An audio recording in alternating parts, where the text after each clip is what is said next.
Assalamualaikum warahmatullahi taala wabarakatuh.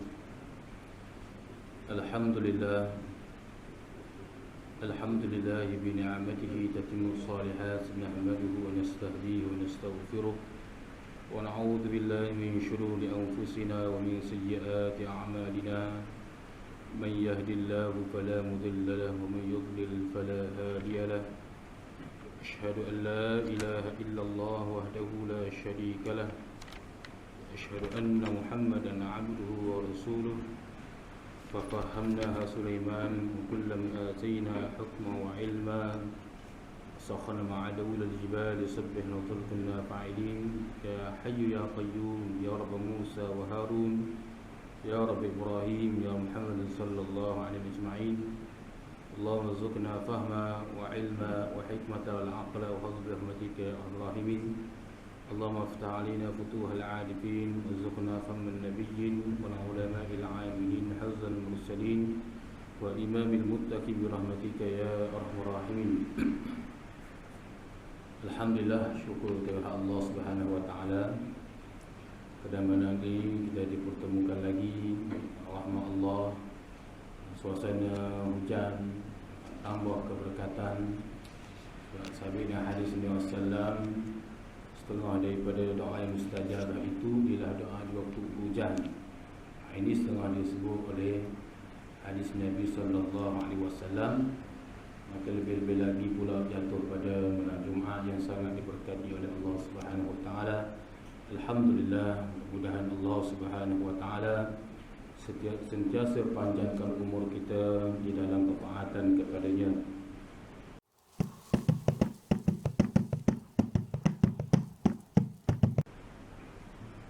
Pada malam ini kita sambung balik kitab kita ini. Qala al-musannif rahimahullahu taala wa nafa'ana bi'ulumihi wa 'ulumina fid darain ya rabbal alamin. Kita masih lagi dalam kitab Al-Muwa'azatul Badi'ah, pengajar yang indah-indah, mana disebut dalam seperti mana disebut dalam hadis kursi. Qala al-musannif rahimahullahu ta'ala wa nafa'ana bi'ulumihi wa 'ulumina fid darain amin ya rabbal alamin. Pada muka surat 66, pengajaran yang kelima. Berkata Allah Subhanahu wa ta'ala, "Hei anak Adam, tiada aku jadikan akan kamu supaya banyak aku dengan kamu daripada sedikit, dan tiada aku jadikan akan kamu supaya bertolong aku dengan kamu seperti daripada separuhku, dan leherku tiada supaya minta tolong aku dengan kamu atas pekerjaan yang lemah aku daripadanya, dan tiada kerana mengambil manfaat aku daripada kamu, dan tiada kerana menolak mudarat dengan kamu, tetapi aku jadikan akan kamu supaya jadi kamu mengenal akan daku, dan kamu menyembah akan daku, dan kamu perbuat segala suruhanku, dan kamu tinggalkan akan tegahanku pada seumur hidup kamu, dan syukur akan nikmatku akan sebagai syukur yang banyak, dan kerana kamu ucap tasbih akan daku pada pagi-pagi dan petang-petang." Qala musannif rahimahullahu ta'ala. Kita masuk pada pengajaran yang ke-6.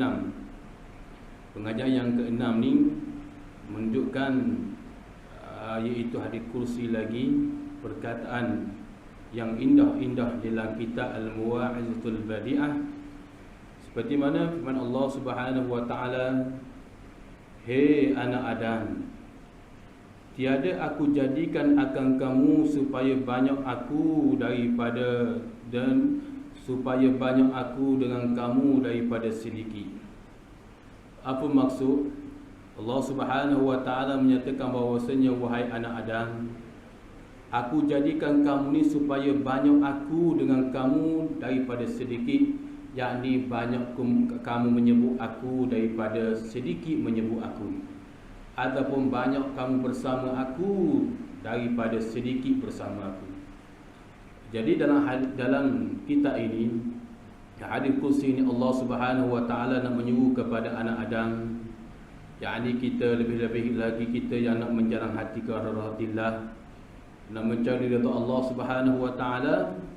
Allah Subhanahu wa taala menyatakan bahawasanya supaya kita ni Allah jadikan kita ini supaya aku ni banyak kamu bersama, ataupun kamu banyak menyebut akan daku. Jadi bila kita menyebut akan Allah, pada peringkat lisan kita dikira lalai lagi. Kalau kita mengaji dalam kitab hikam, kitab-kitab tariqah, perjalanan kesufian, tasawuf ini, peringkat zikir itu mestilah zikir lisan. Lepas tu kita pergi kepada hati. Dalam hati ini masih lalai lagi, lisan masih lalai lagi. Kita duk zikir la ilaha illallah, la ilaha illallah, lalu naik ke qalbi hati kita. Hati boleh lalai lagi, peringkat hati dah. Lalu naiklah peringkat akal, panggil zikir akal. Naik pula pada zikir sir, yang Allah menyatakan mu sebut aku sebutmu. Yani Allah akan menjawab, mu hambaku. Itu peringkat orang-orang waliullah, Syekh Fadli Jalani, tu hebat-hebat situ. Cuma kita peringkat orang-orang ni, peringkat melazimi berzikir. Hak soal Allah akan pilih kita martabat itu hak Allah. Tetapi kita menjadi orang golongan yang soleh itu sudah cukup besar di sisi Allah Subhanahu wa taala. Yang sebab itulah kita disuruh banyak menyebut akan Allah. Allah Ta'ala tidak aku akan jadi kamu ini seperti mana Allah Ta'ala sebut dalam Al-Quran juga, tidak aku akan jadi anak Adam, jin dan manusia ini supaya mereka menyembah akan daku, ay liya'rafun, supaya mereka ni iaitu mengenal akan daku. Bila kita mengenal Allah, maka kita akan bersahabat dengan Allah Subhanahu wa taala. Jadi benda lain seperti mana Ibrahim ada sebut, hari-hari lain kita dah sebut banyak dah makhluk, nak makan itu, nak makan ini, nak pergi situ, nak pergi sini. Banyak, memang banyak kita sebut. Kita panggil orang, apa lagi? Kita sebut, memang nisbah mulut kita ni sebut makhluk ni begitu banyak dah, kata Ibrahim Adham. Jadi kalau kita kurang menyebut nama Allah, maka macam mana nak menjadi kekasih Allah Subhanahu wa taala? Sebab itu perkara ini sangat penting. Kali ini saya mengingatkan diri saya juga, begitu juga ahli jemaah yang dikasih semua. Tidak ada guna hidup kita pada hakikatnya kalau kita tidak menjadi kekasih Allah Subhanahu wa taala. Tak kira siapa saja kita, Allah Taala tidak mengukur martabat seseorang itu, tapi Allah mengukur hati seseorang itu, amal soleh seseorang itu. Jika amal soleh dia banyak, hati dia bagus, sentiasa merendahkan diri pada Allah, maka dia akan menjadi kekasih Allah. Ketika itu dialah orang yang hebat. Pernah ditanya kepada Sayyidina Ali karramallahu wajhah, wahai Sayyidina Ali, siapa orang yang hebat itu, wahai Sayyidina Ali? Sayyidina Ali menyatakan, orang yang hebat itu ialah orang yang bersahabat dengan Allah, menjadi kekasih Allah Subhanahu wa taala. Lalu orang tanya lagi Sayyidina Ali, bagaimana ciri-ciri seseorang itu menjadi kekasih Allah? Maka Sayyidina Ali karramallahu wajhah menyatakan bahawasanya ciri cinta seseorang itu, dia akan menyebut seseorang itu. Orang tu dia akan sayang pada sesuatu benda, dia akan sebut semua. Kalau dia sayang pada seseorang, dia sebut. Kalau dia nak sesuatu, dia sebut. Maka begitulah Allah. Lebih lagi, ciri orang yang kasih pada Allah Subhanahu wa taala ialah orang yang selalu menyebut Allah. Itu tanda dia cinta pada Allah. Dia makan, dia kenyang, alhamdulillah. Dia berjanji dengan orang, insya-Allah. Apa lagi? Dia tengok perkara takjub, masya-Allah. Tengok hebat, orang ni bijak, ni seorang ni bijak ni, masya-Allah. Kita tengok pula hebat langit, tidak bertiang dengan pelanginya. Masya Allah. Tu di antaranya. Maknanya kekasih Allah itu, kata Sayyidina Ali karramallahu wajhah, dia sentiasa akan menyebut nama Allah. Tidak cukup dia menyebut nama Allah, bahkan perbuatan dia pun akan turut menyebut nama Allah, yakni badan dia akan bergerak menyembah Allah Subhanahu wa taala. Itu kata kekasih Allah Subhanahu wa taala. Sebab itulah disebut dalam hadis kursi ini, Allah Subhanahu wa taala memperingatkan kita semua anak Adam, supaya aku jadi kamu ini supaya banyak aku daripada yang sedikit, supaya jangan kamu sebut aku ni sedikit, sentiasa banyak sebut akan aku. Itu di antaranya. Qala musannif rahimahullahu taala, nafa'ana bi'ulumihi wa 'ulumina fid darain, amin ya rabbal alamin. Tiada aku jadikan akan kamu, hei anak Adam, supaya bertolong, supaya bertaulan aku dengan kamu, daripada safaruhku dan leherku. Tiada supaya minta tolong aku dengan kamu atas pekerjaan yang lemah aku daripadanya. Qala musannif rahimahullahu ta'ala.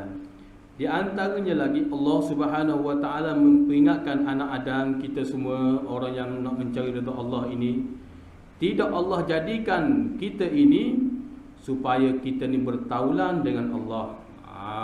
Bertaulan aku dengan kamu. Kalau salah baca bertolong, dia kalau salah jaga hati-hati sikit, takut supaya bertolong aku, bertaulan, supaya aku jadi kamu ni, supaya kamu ni bersahabat dengan aku. Allah Ta'ala kata, aku jadi kamu wahai anak Adam bukan sia-sia, tapi aku nak bersahabat dengan kamu. Aku nak menjadi kamu ni sebagai kekasih aku, daripada separuhku. Separuh pun dekat, ataupun leherku, nisbah pada dekat belakang ni. Maknanya nisbah kita menyebut Allah ni di bibir, separuh ni nisbah kepada burung ni separuh ni dekat. Dan leherku, maknanya orang menyebut nama Allah ni, dia duduk kawasan ni dekat saja. Kan nyawa harkun kan duduk sini dekat saja. Maknanya dekat sangat nyawa kita duduk sini. Separuh ni dekat dengan kita. Kalau disebut kaki, jauh juga. Antara fikiran kita dengan akal ni, mengikut ilmu tasawuf, tu dalam kitab hikam ada bahasnya. Jadi aku jadikan kamu wahai anak Adam supaya aku ni bersahabat dengan kamu, supaya kamu jadikan aku ni sahabat kamu, kata Allah Azza wa Jalla, yakni supaya kamu ni menjadi kekasih aku. Aku sudah buka jalan-jalan untuk menjadi kekasihku, dalam hadis, dan ini dalam hadis kursi lain. Allah Ta'ala kata, wahai anak Adam, aku sudah buka jalan-jalan hidayah, jalan-jalan taufik, ataupun jalan-jalan nabi-nabiku, rasul-rasulku, supaya kamu ni menjadi kekasih aku. Tetapi kenapa kamu tetap tidak mahu menjadi kekasih aku? Wahai anak Adam, sesungguhnya kamu ini adalah seorang yang sombong, wahai anak Adam. Itu dalam hadis kursi lain lah. Dan ni disebut hekah-hekah saja. Itu di antaranya. Jadi Allah Ta'ala jadi kita ni supaya kita ni dapat bersahabat dengan Allah. Kalau begitu Allah lemah lah. Kalau kita balik ke Usuluddin, kalau begitu Allah lemah lah. Allah nak bersahabat dengan kita. Bukan. Allah ni tidak berhajat kepada siapa saja. Allah ni istighna 'anil nas. Allah ni terkaya daripada manusia. Kita dak buat taat pun dak bertambah kurang kepada Allah, tidak bertambah hebat Allah, tidak kurang Allah. Bahkan kita akan naik maqam berhebat, naik turun kita. Tapi Allah nak menjadikan kita ni sebagai taulang ini untuk manfaat kepada kita juga. Kerana Allah, setiap perbuatan yang Allah jadikan, Allah kata dalam hadis kursi yang lain, tiap-tiap barang aku jadi ini adalah comel belaka. Pada pandangan manusia nampak uduh, ni uduh nak jadi ni, ni tak jadi. Sebenarnya pandangan hakikat adalah comel belaka Allah jadikan. Itu di antaranya. Tetapi ada manusia memilih jalan yang buruk, ada manusia memilih jalan comel. Bahkan barang yang comel pun dia akan nampak uduh, apabila hati dia tidak bersahabat dengan Allah Subhanahu Wa Taala. Jadi hadis kursi ni sebenarnya hadis kursi ni dia lebih dekat dengan kita hikam, makna kita hikam ialah ke dalam sikit. Maknanya panggil lurah, panggil bahasa tu dalam sikit. Panggil kalau kita biasa baca hadis bagi-bagi ataupun hak gitu tu cara jelas lalu kita faham lalu. Hak ni cara hadis kursi ni sebenarnya hadis kursi ni supaya kita fikir tujuan apa. Ayat dia macam gitu. Kalau kita ukur dengan hak panggil hak zahir, apa Allah Taala nak bertahu lah dengan kita. Kenapa begitu? Ni musannaf kita sebut dalam kitab ini bagi hadis kursi, tujuan Allah nak sahabat dengan kita supaya mendapat manfaat kita. Jadi Allah nak bersahabat kita ni dekat mana? Setakat dekat mana? Sampai separuh. Nisbah kalau kita barang dekat ni kita ni dekat mulut dah ni. Kita nak makan sesuatu ni dekat sangat dah dengan paruh kita, dengan mulut kita ni. Burung nak makan ikan tu, burung raja udang nak makan, dia main dalam baruh misal kata. Dia tengok ikan sekilar ke, ikan apa ke, ikan sepak ke, dia nampak ikan peluak tu. Jadi dia ulur dulu, separuh dia tu dalam air. Dia ulur dulu, bila ikan mari isap satu satu. Maka begitulah Allah nak bandingkan bahawasanya Allah nak jadikan kita ni supaya kita jadikan Allah ini begitu dekat dengan Allah, nisbah pada leher kita, nisbah pada paruh kita. Itu di antaranya. Tiada supaya minta tolong aku dengan kamu atas pekerjaan yang lemah aku. Mu jangan ingat pula aku nak bersahabat dengan kamu supaya mu jadi kekasih aku, wahai anak Adam, kata Allah Azza wa Jalla dalam kursi. Mu jangan ingat pula aku nak minta tolong dengan kamu atas pekerjaan yang aku lemah. Kerana aku ini nak qasar, iaitu aku ni tidak ada kurang, aku ni tidak ada lemah. Mu jangan ingat begitu pula, tetapi untuk manfaat pada kamu. Itu di antaranya. Kadang-kadang apabila kita bahang zahir hadis tanpa ada takwil hadis kursi ini, kita kata Allah, kalau begitu Allah lemahlah. Allah nak bersahabat dengan kita. Sebab tiap-tiap manusia yang bersahabat dengan manusia, dia lemah. Kita bersahabat dengan seseorang, kita ada lemah. Suami isteri, sebab apa dia suruh berkahwin antara suami isteri? Sebab lelaki pun lemah, perempuan pun ada lemah. Bila dia berkahwin, maka cukuplah kesempurnaan kelemahan masing-masing. Itu di antaranya. Jadi sebab itu makhluk. Adapun Allah Subhanahu Wa Taala, dia tidak begitu. Kalau kita bahas zahir hadis, kalau begitu Allah lemah jugalah. Kerana tiap-tiap barang yang bersahabat ini, barang yang tiap-tiap barang berkawang ini ada kelemahan. Dia ada tu. Pada menteri, dia ada kabinet di menteri-menteri dia. Dia sebab apa dia ada kabinet menteri? Sebab pada menteri itu dia lemah. Dia memerlukan menteri keuangan, menteri pertahanan, menteri ini, banyak lagi untuk menguruskan. Sebab apa dia ada menteri banyak? Sebab dia lemah. Dia tak boleh nak buat satu pekerjaan, melainkan dia memerlukan kaki tangan yang lain.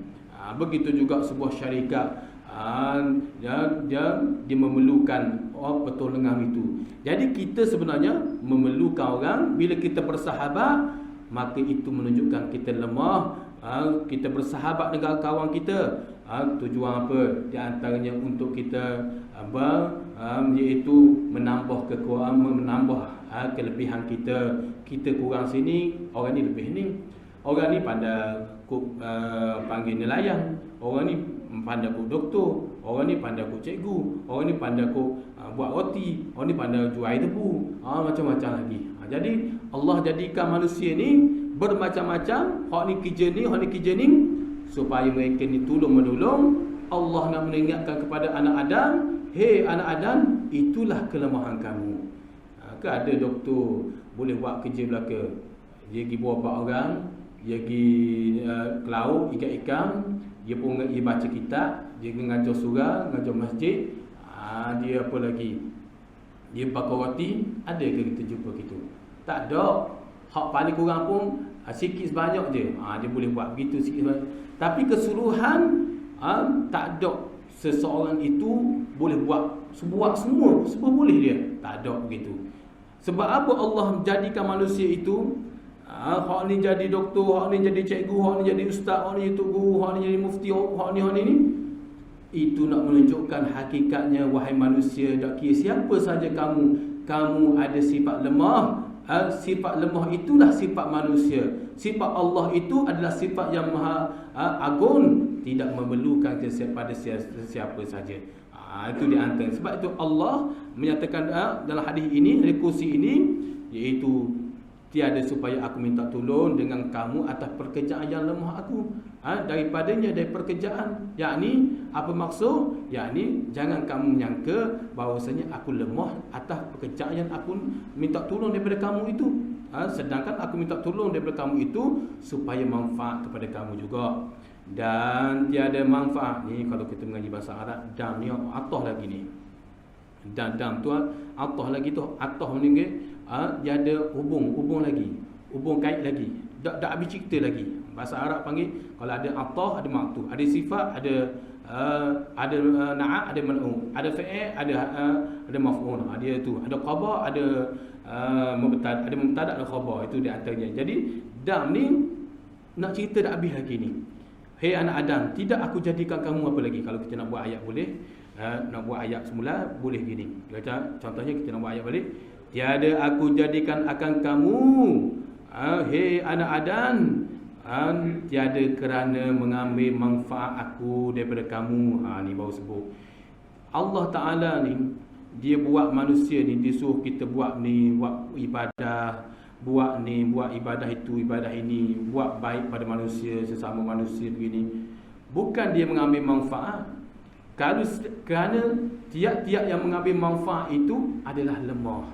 Allah, kita mengaji Usuluddin, bahawasanya tiap-tiap yang mengambil manfaat itu lemah. Tiap-tiap yang mengambil lapan itu makhluk. Tiap-tiap yang mengambil manfaat itu makhluk. Tapi Allah istighna 'anil nas. Allah itu terkaya daripada manusia. Jadi Allah tidak mengambil manfaat. Sebab itulah hadir Al-Quran surah Ibrahim. Allah Ta'ala dia menyebut bahawasanya jika kamu anak Adam, jika kamu tidak mahu berbuat taat kepada aku, aku boleh ganti kaum lain, yang mana kaum ini boleh ganti kamu dan boleh berbuat taat pada aku lebih daripada kamu. Hei kamu sabu, misal kata sabu ni dia malas buat taat kepada Allah. Malas sungguh dia, memang malas. Ibadat zikir pun malas, sembahyang tahajud pun malas, apa lagi? Banyak lagi ibadat-ibadat lain. Hak dia rajin, dunia dia rajin. Dunia dia rajin. Tapi buat ibadah, buat akhirat, dia malas. Allah boleh matikan sabu dan Allah boleh gantikan samak, yang mana samak ini lebih hebat ibadah dia daripada sabu. Situ Allah Ta'ala dalam Al-Quran tidak mengambil manfaat.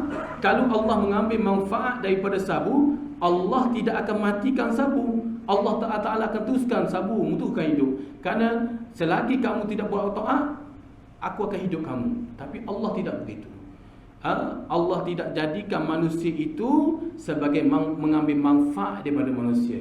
Tapi Allah menjadikan manusia itu supaya manusia memberi manfaat pada diri dia sendiri, untuk dia pergi ke neraka ataupun ke syurga Allah Subhanahu wa taala.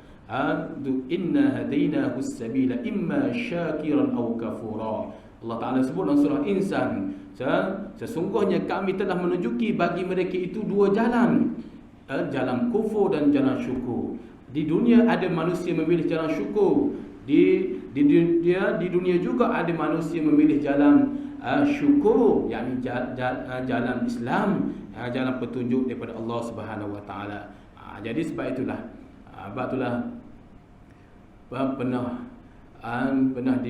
pernah pesan Abdullah, seperti mana Abdullah ibn Mas'ud pernah berkata, ingatlah sesungguhnya bila kita lemah dalam berbuat ibadah, maka kita kena ingat bahawasanya Allah boleh matikan kita, Allah boleh gantikan kaum yang lain.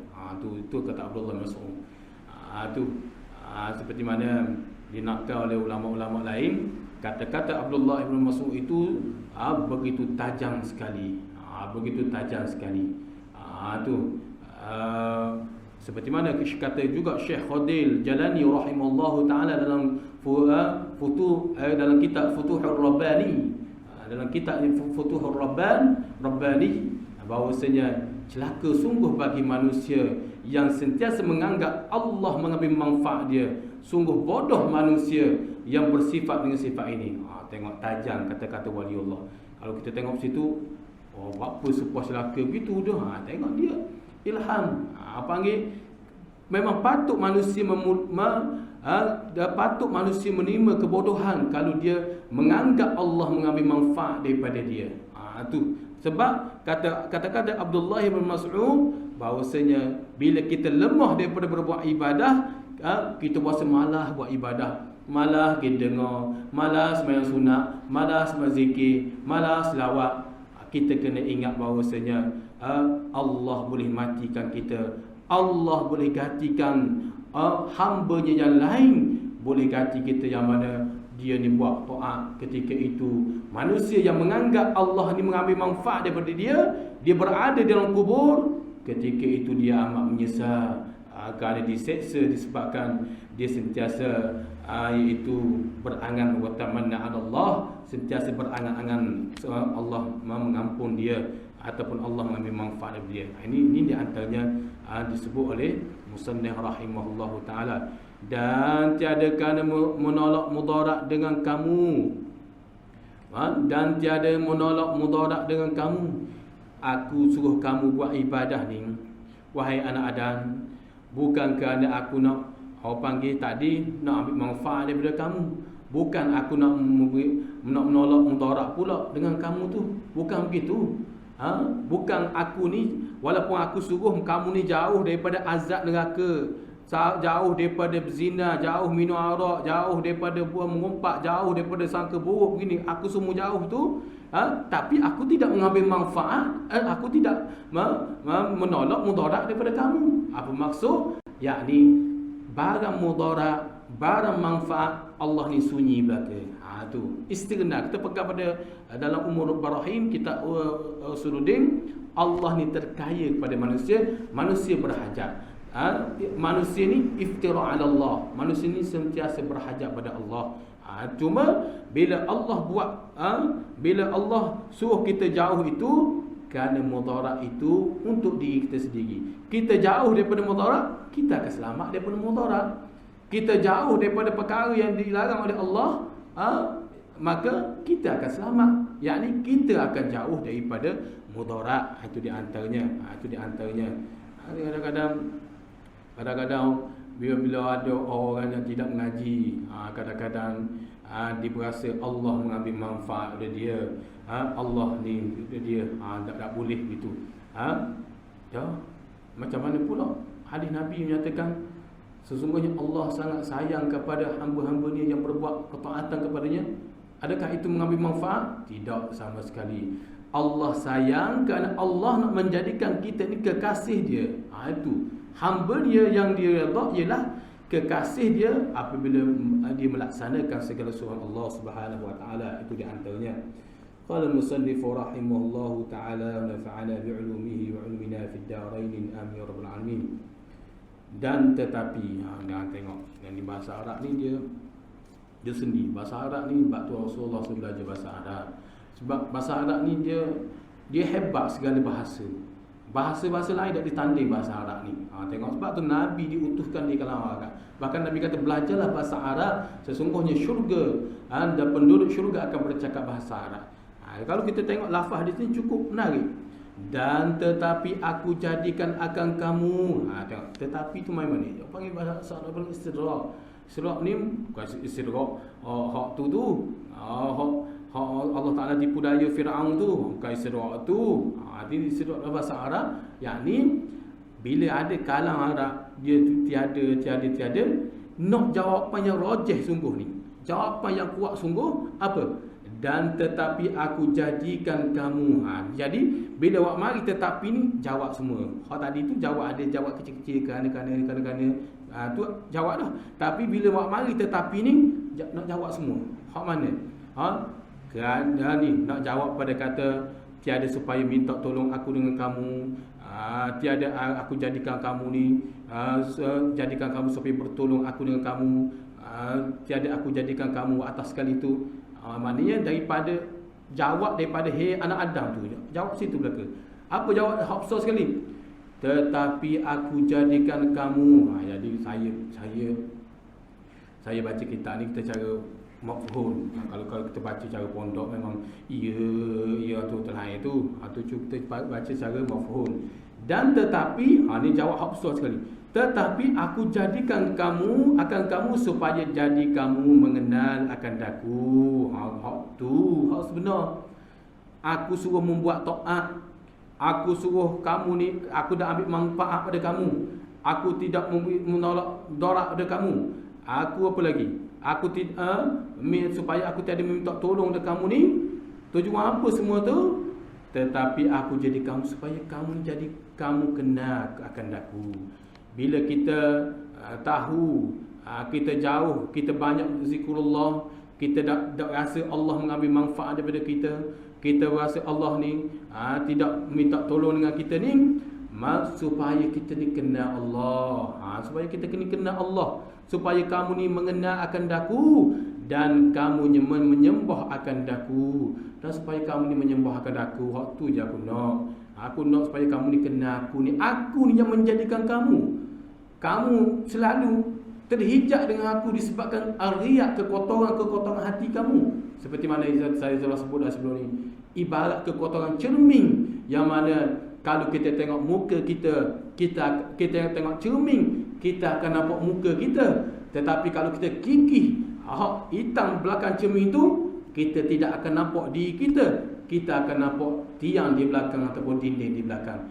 Itulah bandingan terhijabnya manusia dengan Allah Subhanahu Wa Taala. Itulah bandingan apabila manusia tidak mengenal Allah, bila manusia iaitu tidak menyembah Allah, maka dia akan mendakwa aku pandai, aku hebat, aku ni, menyebabkan dia terhijab. Maka terhijab itulah dikatakan kekotoran hati.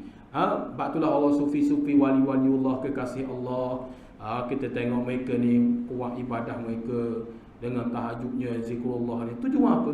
Tujuan mereka nak buang kekotoran jiwa dia ni. Tujuan mereka nak buang mereka mujahadah, melawan nafsu, begini-begini. Buat ibadah tu, zikrullahnya, tolong orangnya, begini, buat amal ibadah begini. Tujuan apa mereka buat begitu semua, wali-wali Allah, kekasih-kekasih Allah, orang-orang soleh? Sebab apa dia buat begitu?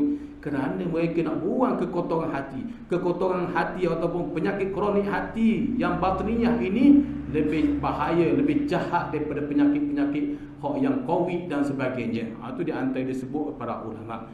Itu di antaranya. Jadi bila kita dapat mengenal Allah sebab kita buat ibadah. Kita buat ibadah ikhlas kerana Allah.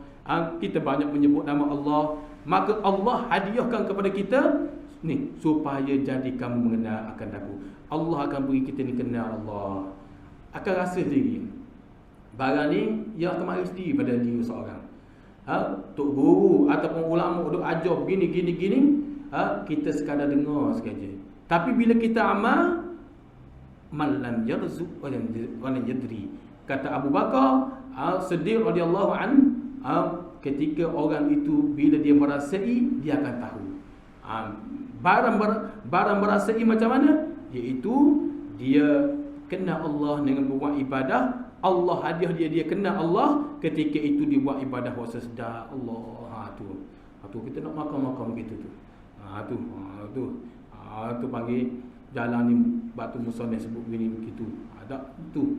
Sebab itulah barang ni dak nanti saya ke nanti orang khabar ustaz ke. Tapi kalau saya buat jalan apa disebut oleh ulama, maka kita akan jalan begitu juga, rasa begitu juga. Dan mestinya kita khabar ni, kita bangun dalam kitab ni. Contohnya saya khabar dalam kitab ni. Sayalah hak dalam kitab ni. Tak mestinya begitu. Tapi kalau saya beramal apa yang disebut oleh ulama dalam kitab ni, maka kita akan rasa, saya ahli jemaah sekalian akan rasa bahawasanya nikmatnya kita buat ibadah ikhlas kerana Allah, maka Allah bagi kita mengenal dia dan kita dapat menyembah Allah dengan ikhlas. Itu di antaranya.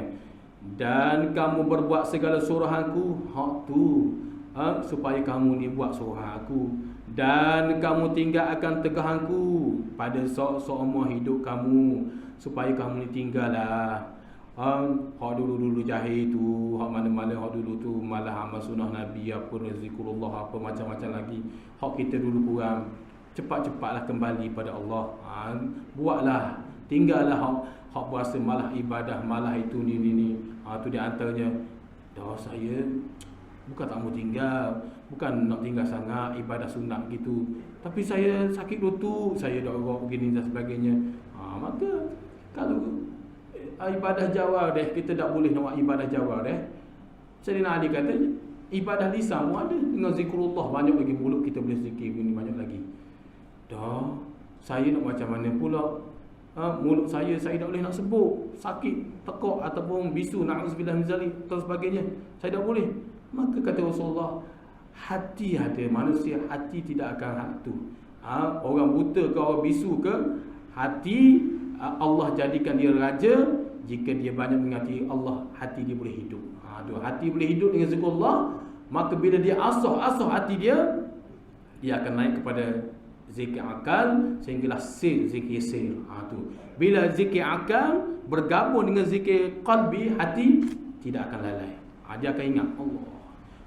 Bila dia sebut Allah di hati, maka naik pada akal dia Allah. Dia akan takjub segalanya. Ini panggil bukan pengalaman saya. Ini maka orang hebat-hebat.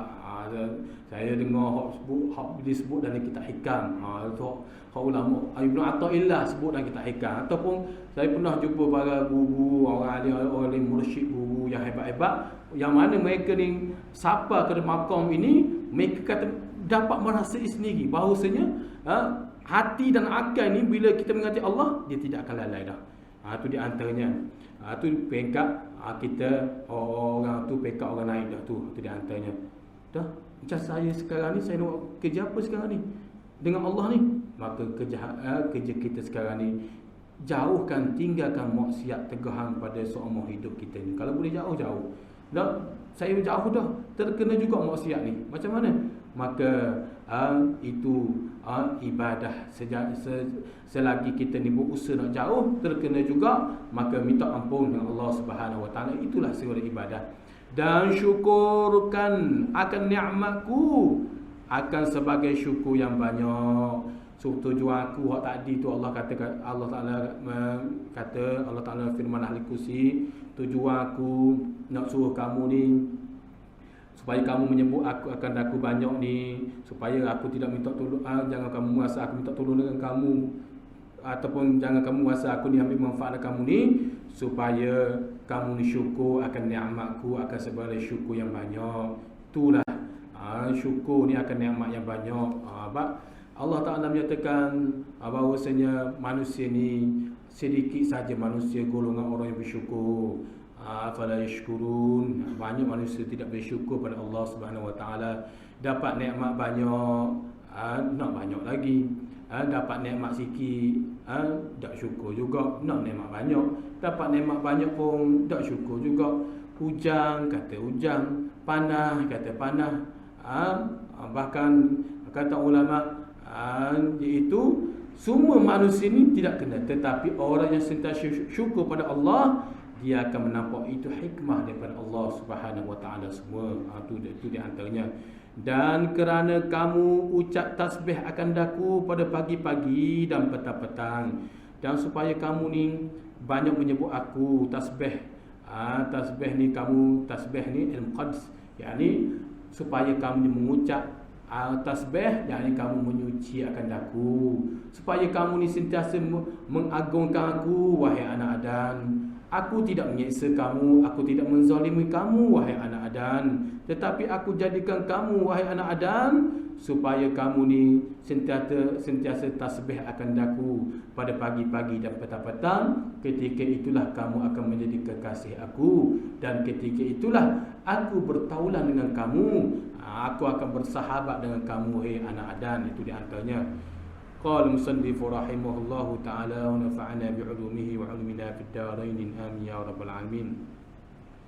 Hei anak Adam, jikalau bahawasanya awal dan akhir kamu manusia kamu, jin kamu, dan orang yang mati kamu, orang yang hidup kamu, dan yang kecil kamu, dan yang besar kamu, dan yang muda kamu, dan yang tua kamu, dan yang merdeka kamu, dan segala hamba kamu, jika muafakat dan berhimpun mereka itu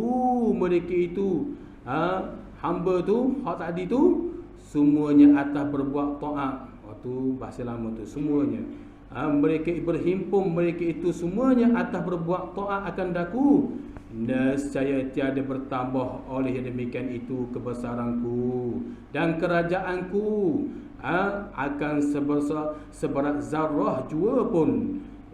Dan barang siapa bersungguh-sungguh ia berbuat taat akan daku, maka senya bersungguh-sungguh ia menghasil faedah bagi dirinya. Dirinya ni seorang tu. Jadi Allah Subhanahu Wa Taala menyatakan awal kita, akhir manusia ni, akhir kita ataupun jin, kamu, tak kira lah di kalangan jin sekalipun, ataupun orang yang mati di kalangan kamu, ataupun orang yang hidup di kalangan kamu, ataupun orang yang kecil di kalangan kamu, besar kamu, tua kamu, merdeka, orang yang bebas, bukan hamba. Merdeka maknanya orang yang bukan hamba. Dan segala yang hamba kamu ni, dan hamba kamu ni, orang merdeka, orang yang bebas, dan hamba, seorang hamba, bibi dan sebagainya tu, jika semua tu muafakat dan berhimpun, pakat kumpul belaka ni, makhluk Allah ni, hak yang nak buat taat pada Allah ni, hak tua muda belaka ni, semuanya atas berbuat taat. Jika mereka ni berhimpun untuk berbuat taat pada aku, kata Allah Azza wa Jalla, untuk berbuat taat akan aku, nescaya tidak bertambah oleh demikian itu pada kebesaran aku dan kerajaanku seberat zarah jua pun, walaupun zarah sekalipun. Ini bawah hadis sini, baru kita jumpa. Kalau kita buat taat pada Allah siang dan malam dengan tahajudnya, zikirnya banyak lagi, Allah tidak akan menambah kebesaran dia, kehebatan dia.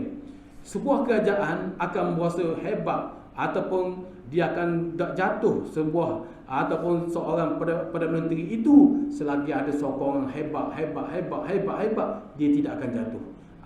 Sebab ada sokongan. Di situ dia akan menambah kebesaran itu makhluk, akan menambah kehebatan itu makhluk. Tetapi Allah Subhanahu Wa Taala tidak begitu. Kita buat taat pada Allah, kita buat tak kira tua muda hebat belaka hak disebut dah tadi tu, sama sekali tidak bertambah kebesaran Allah, kerana Allah itu dia panggil kudrat Allah. Kudrat Allah ini adalah menunjukkan kepada hebatnya Allah, tiada kekuasaan bagi sesiapa yang mengatasinya. Allah Ta'ala tidak akan ambil manfaat, tidak bertambah hebat Allah. Tapi siapa yang bertambah hebat, siapa yang bertambah kebesaran? Kita sebagai hamba Allah. Allah menyatakan yarfa'illahu alladhina amanu, aku akan angkat orang beriman di kalangan kamu.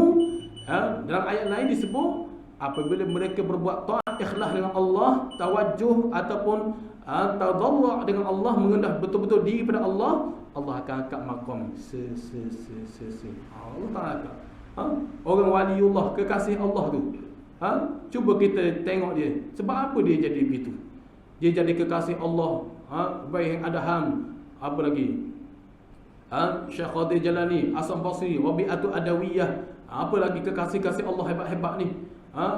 Apa dia? Hebat dia, dia ada amalan dia. Dia buat mujahadah dengan zikrullah, dengan nyek nafsu dia, sepak nafsu dia, begini-gini, Allah angkat martabat begitu.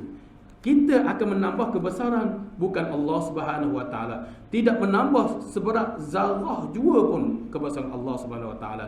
Dan barang siapa bersungguh-sungguh ia berbuat taat akan daku, maka senya bersungguh-sungguh ia, hei anak Adam, menghasil faedah bagi dirinya. Kita akan mendapat faedah kita.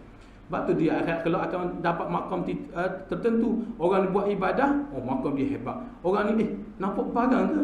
Jumpa surga ada kuda dulu, biasa dia ni. Hebat apa tu lah syurga hebat ni. Mahkota ni. Rupanya dia buat amalan hak yang disebut Rasulullah gini.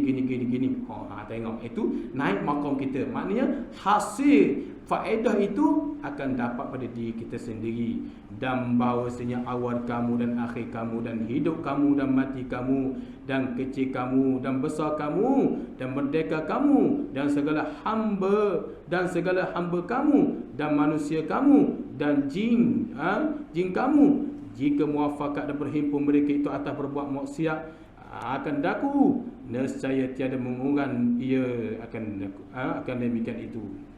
Dan ni panjang lagi ni, kita cari tempat wakaf sikit. Dan bahawasanya awal kamu dan akhir, dan bahawasanya awal kamu, kita betullah situ. Dan bahawasanya awal kamu dan akhir kamu dan hidup kamu. Jadi bertisu di situ.